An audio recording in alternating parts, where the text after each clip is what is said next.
Gaza പിടിച്ചെടുക്കുമെന്നും ഗസയെ വിനോദസഞ്ചാര കേന്ദ്രമാക്കുമെന്നും ഒക്കെയുള്ള American president Donald ട്രംപിന്റെ പരാമർശത്തിൽ രൂക്ഷ വിമർശനവുമായി ഹമാസ്.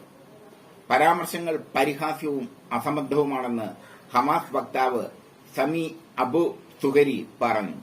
ഗസ മുനമ്പ് പിടിച്ചെടുക്കുമെന്ന ട്രംപിന്റെ വാക്കുകൾ പശ്ചിമേഷ്യയെ അസ്ഥിരപ്പെടുത്തുമെന്നും ഇപ്പോഴുള്ള സമാധാനം തകരുമെന്നും അവർ പറഞ്ഞു. ഹമാസ് വ്യക്തമാക്കി. ഗസ നിയന്ത്രിക്കാനുള്ള ആഗ്രഹത്തെക്കുറിച്ചുള്ള ട്രംപിന്റെ പരാമർശങ്ങൾ പരിഹാസ്യവും അസംബന്ധവുമാണ്. ഇത്തരത്തിലുള്ള ഏതൊരു ആശയവും മേഖലയെ കത്തിക്കാൻ പ്രാപ്തമാണ്. അബു സുഹ്രി റോയിറ്റേഴ്സിനോട് പറഞ്ഞ വാക്കുകളാണ് ഇത്.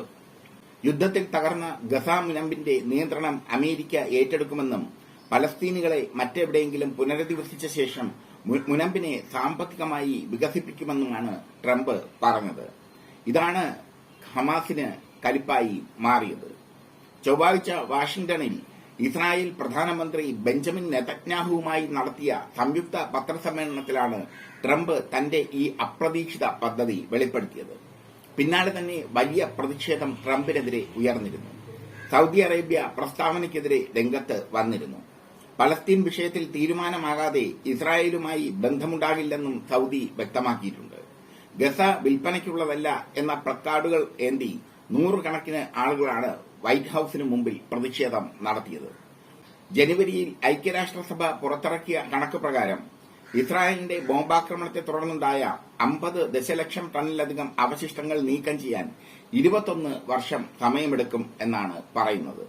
ഇതിനായി $1.2 ബില്യൺ ചെലവാകുമെന്നും റിപ്പോർട്ടിൽ പറഞ്ഞിരുന്നു. പശ്ചിമേഷ്യ സമാധാനത്തിലേക്ക് വരികയാണ്. വെടിനിർത്തൽ തുടർന്നുകൊണ്ട് പോകുന്നു. അതിനിടയിലാണ് ട്രംപ് ഗസ പിടിച്ചെടുക്കുമെന്ന വാദവുമായി പ്രഖ്യാപനവുമായി രംഗത്ത് വന്നിരിക്കുന്നത്. അതിന് ഉരുളയ്ക്ക് ഉപ്പേരി പോലെ തന്നെ ഹമാസ് മറുപടിയും കൊടുത്തു കഴിഞ്ഞു. ഹമാസിന്റെ മറുപടി ശക്തമായ മറുപടിയാണ്. വീണ്ടും പശ്ചിമേഷ്യയിൽ യുദ്ധകാഹളം ഉയരുകയാണ്.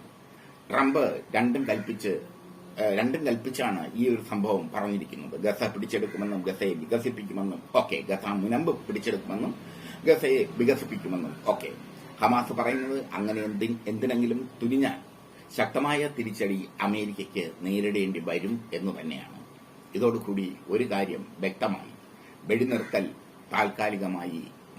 താൽക്കാലികമായ ഒരു പ്രതിഭാസമായി മാത്രം മാറിയേക്കാം.